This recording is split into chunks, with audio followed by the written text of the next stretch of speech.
guys, so I have not filmed my vlog camera in forever, but today we are going to unbox the Canon R5 Mark II. So my journey with this camera is that I had planned on buying this like 2 years ago.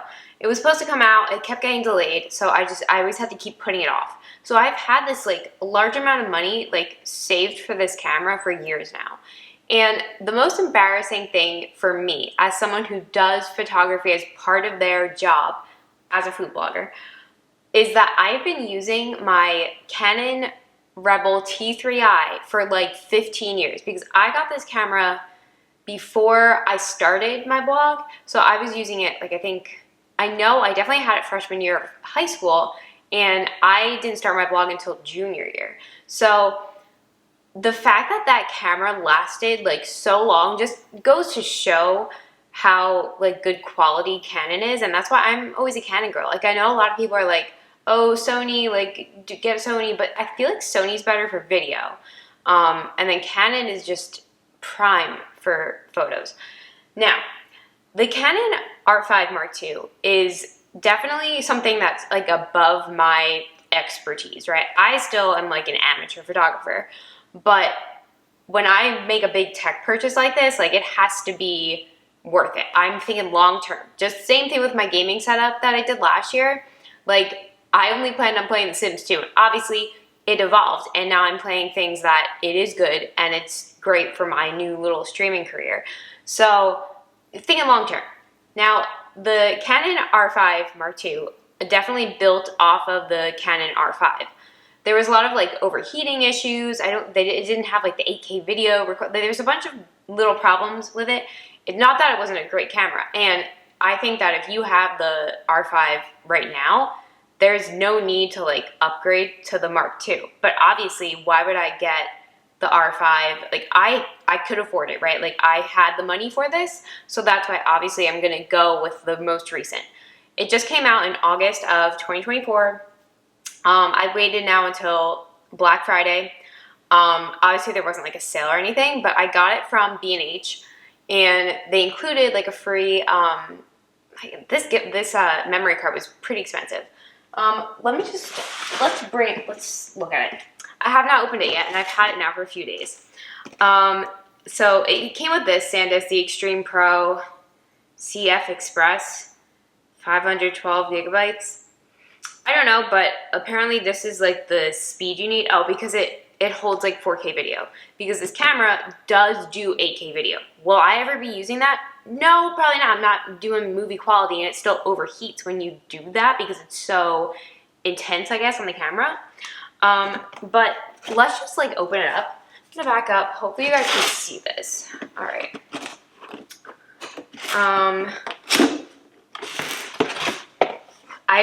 I think like I'm delaying it because it's like, oh my God. All right, so this is the manual. Maybe I can like actually like read the stuff too. Oh, here's our little, I have a custom one that I have on my old camera. We'll have to like lay the little baby camera to rest. It was great. It was crop frame. Like, this is my first full frame camera, and it's mirrorless, right? So it's all new aged, whatever. Here's our charger. Now it does come with a new type of battery, so you have to get, like, you can't use like the old, I don't know, there's some newer kind of version. Now remember, I'm just unboxing this as someone who's like pretty like illiterate on everything about this though. Like I know that like this was a good choice for me, but yeah.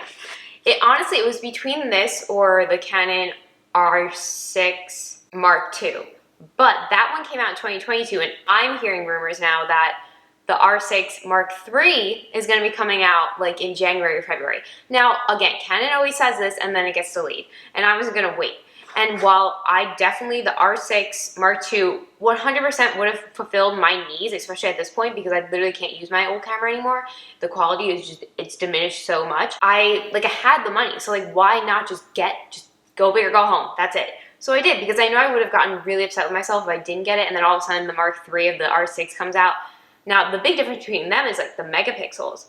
The megapixels of the R6 Mark II is 24, I believe, and then this one is like 48 or something. So it's crazy high def. So I can make massive like billboard photos or crop in and not worry about that. Obviously, most of my photography is like digital, so, but I'm hoping now that I will have the ability to start shooting events and weddings maybe and portraits and restaurants like in the low light. That was my big concern, was, is this camera good in low light? Because I heard that the R5 had some trouble with low light, but obviously like not to a crazy extent. Like if you were literally shooting in like a dark club. In my terms of like low light, I mean my house just doesn't have direct sunlight. It's just dull and whatever.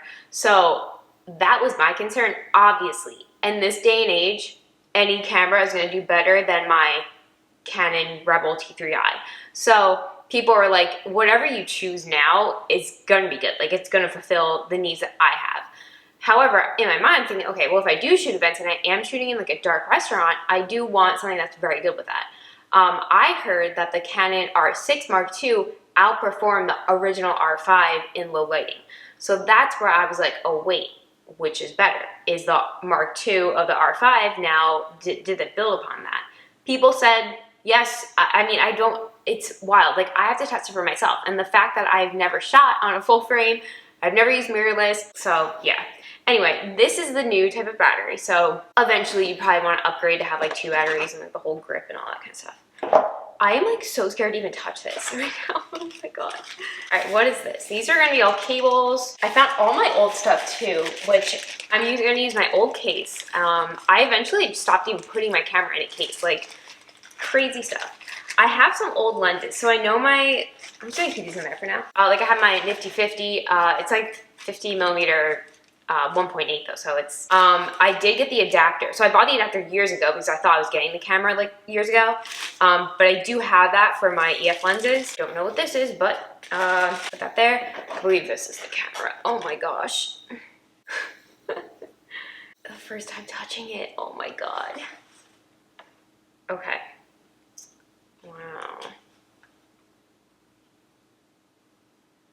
Like I feel like I'm always going to be a Canon girl. So this honestly looks the same as let me get my other camera. So this is my old, honestly, like it's the same. And the fact that this is pretty heavy, but obviously mirrorless, like it should be lighter. So this is like heavy for what it is, but this one's like heavy, but like lighter. This thing, I mean, it lasted forever. It's just things are like, I didn't know there's like a shutter count, like how many photos you've taken. And while these Rebels, like they don't tell you how many you've taken, eventually your camera, the body dies. Now, yes, people are always like, oh, invest in the lenses, like it doesn't matter about the body, but eventually, like the fact that mine's like 15 years old, that you gotta upgrade eventually. So that's why I use these things to the ground. Like I put it off for so long. He treated me well. Now, before we go on, I spent, so this is from B&H. I knew that I would get something quality. It literally came in 2 days. Obviously, we have to sign for it when it comes. The camera itself was $4,299, so $4,300. And then it included that $135 SD card. And then, of course, you get killed with the taxes. $300 of taxes. Oh, that is always like the worst part, especially like when I was buying like my Mac, all that kind of stuff from Apple. And then it's like, oh god, you gotta make sure you remember that you're gonna spend a couple $100 on just the tax, which is stupid. Obviously there's free shipping, which is good. So I'm assuming that battery isn't charged though. This just plugs in directly to the wall actually. Beautiful lens. It really, like the setup, and that's what I was worried about. Like this is the setup I'm used to in terms of like, like I've never held a Sony. I've never seen one. Obviously Nikon is out. Do people still shoot with Nikon? Apparently, but it has like, this screen. Like I don't even know how to use this. You know what I mean? Like I am kind of terrified because I've like all these modes, like this shows little pictures on it. This has like nothing. It's pretty blank. So this is gonna be a huge learning curve. The other thing I'm thinking though is the fact that right now I'm shooting this finally, and now I've been filming a lot of my vlogs and just YouTube footage on my phone because it's always with me. It's not weird to have out really, like when I'm out in public and I'm filming. So it's just easier and the quality is top notch for the most part, right? So right now though, I knew that I might need my phone for this video. So I finally, I haven't picked up my vlog camera in a very long time, but it's also a Canon. It's a Canon M50 Mark II or something, but that's like, you know, it's made specifically for filming, you know, for the vlogging style and stuff. This now, if I want to do some really fancy sit-down videos, obviously I can do this short in 4K and then upload a really high-quality YouTube video, which might actually be favorable in the algorithm, because right now my YouTube channel is tanking, but I'm trying to switch my niche here. So we're going to go a little more tech and gaming. Hopefully cameras fit in with the tech. I don't know. But yeah, so I like it. I can hold it with one hand. I'm honestly very scared to even be like touching this right now. So we're gonna put this here for a second. Now, the other thing that I purchased, so remind you, I literally just spent, let's not knock down the Christmas tree. The other thing that I needed to get was a new lens, because again, I have like an old EF, like a good macro lens. I honestly don't shoot like that much. I basically use my like 50mm and then like literally the kit lens, the 1855 or whatever. That's what I was shooting to get, because I needed more depth when I'm shooting overhead for like the steps and the ingredient shots of my food. The other thing was a lens. I wanted to get an actual mirrorless lens as well, and something that's like really good, high quality. So we bought, now there's a story with this one. We bought the 24-70mm, which is going to be fantastic for portraits, events, food, everything that I personally need, right? Now, I purchased this on Thanksgiving night. So the day before Black Friday, I got it from Amazon because I wanted to split up where I got things and not have like all this money coming out of my account like at once. So I bought this from Amazon. Now, there was no Black Friday deal on this. It was $2,400, so $2,399 or something. I bought this. It came from like a Pixel, some place. It came right away, literally like this the next day. I was very happy with it. I have not opened this up yet. And I was like, all right, now I just need to make the purchase for the camera. So I bought the camera that Monday, so on Cyber Monday. And then as I'm like laying in bed one night, I was reading something on Facebook in one of like the Canon photography groups, and someone was talking about the lenses, and then I started thinking, wait, is this autofocus? Like, I hope this lens has autofocus. It's not like solely manual, because I know that there's some lenses like that. And so I started panicking that I bought the wrong lens. So I go on Amazon and I search the 24-70 and making sure that this was the lens that I have had in my mind for years as well that I was going to get. And I'm like, wait a minute, I did get the wrong lens, because this lens is now $2,000. And then I realized, no, they had some random like Cyber Monday deal that came out literally like the day after, like probably on Black Friday, after I purchased this. I was so upset. I could have saved $300 on this lens. So the next morning I wake up, I send a message to the company on Amazon, and I'm like, will you honor this? Like, I literally just got it. It hasn't even been a week. I didn't open it. And they're like, sure, like, we'll refund you $300 to make up the difference. And they did. So they're awesome. I will leave a link down to them. That was really great that they did that. You know, they didn't have to. So this lens actually was $2,099, right? So we did get a slight deal. Now, that's the other thing. I wanted to make sure I could register all this stuff, because I think I registered that. I believe I must have a Canon account then, probably. I'm not sure if you register on B&H or anything. Don't know what this is. A lens cover? Maybe. Oh, this is a big boy. Oh my God. This is big, and it's heavy. This is gonna be a doozy to shoot with. Now, I do have a tripod. I just don't use it much because, again, my house is not set up for photography. But this will make me feel more professional. And the point of getting all this was also, now I'm not gonna be embarrassed to like reach out to people to be like, hey, I can come and shoot like food photography for your lacking aesthetically pleasing photos of your restaurant on Instagram and your website. This is huge. I was not expecting it to be this big, honestly. I'm gonna have to get used to that. But like, I don't want to touch it because I'm so scared I'm gonna ruin it. Yeah, it's autofocus manual stabilizer. That's literally like, I was like, oh God, duh, of course. So anything with the red line is a mirrorless, is an RF, and then anything without that is the EOS. So I do have the adapter for like my 50mm, which I will use. I don't think the kit lens can use the adapter, I'm not sure. I do think the macro I have works with the adapter too, because that was like not like a cheap lens. Now I wonder if that battery is charged. Maybe. Let's open this up. Now this isn't a review video, this is literally an unboxing video because I'll review it once I've actually used it, you know? Getting started. Is there a quick start guide? Like, do people really oh, because there's all different languages, that's why. Getting started. Yeah, that's literally what I need. Safety instructions. Nope. I just want to know, are you going to tell me that is the battery charged? I never know this. And then it's like, do you keep using it? This isn't telling me anything. I'm pretty sure this is just a quick start guide. Yeah, you have to like go online to figure things out. That's stupid. They give you that massive manual for nothing. Let's try to put the battery in and see if it turns on. I just want to know that it works, you know? Ooh. All right. So, you know, I'm doing this on my hard tile floor, so it's probably really stupid.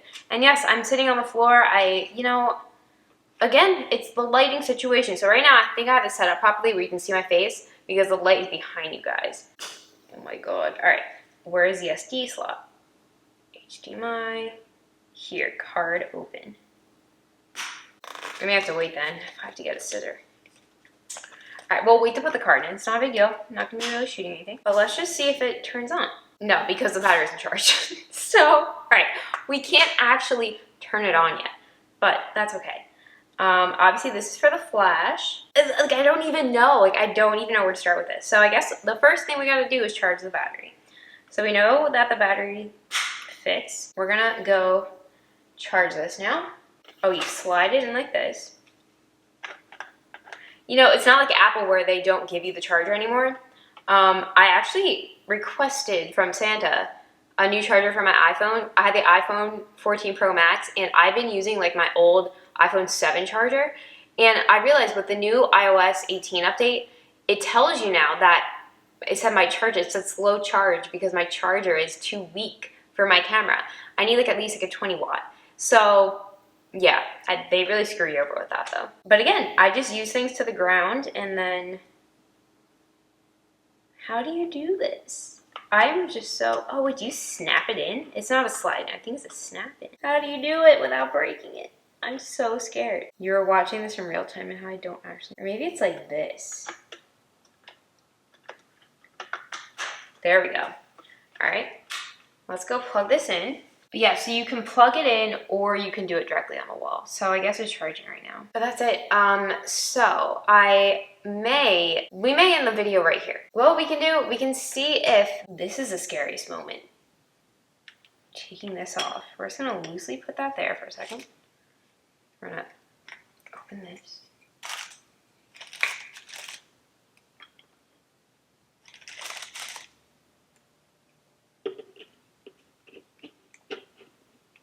Oh, what if it doesn't go in?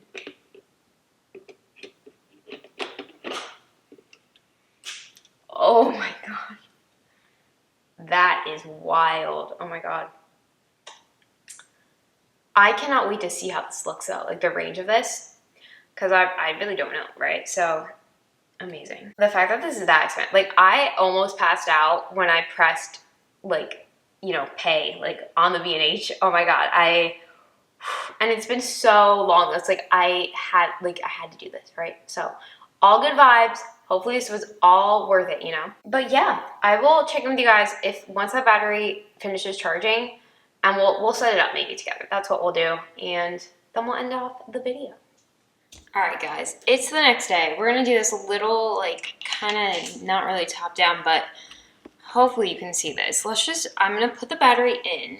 So I charge it. It takes about, they say like 3, I think it took less than 3 hours. But let's just get this in there. All right, battery's in. Now, you guys see that? Yes. We're gonna open this up. Now we're gonna turn this on. Oh my gosh. All right, let's see. English. All right, let's set the date. From a smartphone paired via Bluetooth, you can control the camera or use Canon app for easy Wi-Fi connections. Connect to camera. Once the camera is paired, it stays connected even when off. To start communication, set airplane mode to on. With my phone? Bluetooth is on, airplane mode. All right, we have airplane mode on right now. Scan the QR code with your smartphone. All right, accept. Download Camera Connect and link your camera and smartphone. You can now capture images taken with your camera. Use the remote shooting function. So you can literally, I guess, use your phone as like a remote, which is pretty awesome. All right, download more things. All right, so that's gonna download. Scan the QR code, so we did that. Pairing, oh. Start Canon, open. License, yada, yada, yada, you gotta scroll. Agree. With your consent, Canon may send you push notifications about flash deals, surveys, tutorials. So we have this going on right now. Start the camera app, smartphone, connect camera, yada yada, import, easier remote. Let's get started. Register your camera, clicking this. EOS R5 Mark II. If you started operation from your camera, tap here, Bluetooth. The name syncs up. Grant permissions when displaying. Would like to pair with your, okay, pair. Operate smartphone name. Smartphone, is that correct? Yes. Connecting. All right. Can you guys see that? We got that connected. Oh, that's honestly a vibe. All right, paired with iPhone. Use Canon, okay, nice. Oh, is that it? That's it? That's all you have to do to turn on the camera. So that's actually really cool that you can use your phone to shoot as like a remote and then I guess import images on camera. Oh, so you can transfer images from your camera right to your phone. So, I mean, I don't know if I'm gonna be taking selfies with that, but that's pretty legit. Edit raw images. Yeah, so Canon actually has their own like editing software. I don't know if you can see that. And stuff, which the only reason why I can't use the software that I use right now to edit images is because if I want to shoot in raw. But now I need to like register everything online, which I will do later. But that's actually pretty neat. Excuse my appearance right now. But I think I'm going to end here because I'm going to give you guys a review of the camera once I actually use it, right? Because I haven't used it at all. So very cool. I'm going to play around with it and then let you know if the images are like 5,000 times better or if it's really just me and I don't know what I'm doing. Now, a big thing is still the shooting environment that I have, but we're gonna expand. Maybe I'll go on like a nice little photography walk or something. Besides that, now I just need to get some nice photos for a little thumbnail and yeah. But I'm excited to like really level up after all these years. Like it's very neat. Like this was not a rash decision. This was like the most thought out, like, you know, making a massive purchase like this, like years and years, and I knew this is the one I want. So I'm very glad I got this R5 Mark II, and I didn't skimp out and just go with the cheaper option, the R6 Mark II, which is absolutely fine. Like 100%, if that's what you can afford, go with that. But obviously, like this is like serious. This is literally for my business. I've had the money saved for it, so I'm really excited to see how the lens works. I'm a little scared too because I don't know the dimensions of it yet, but it's pretty like all-purpose for everything that I want to shoot, so we'll see. But thank you for watching my little unboxing, and like, comment, subscribe, and I will see you guys back here next week.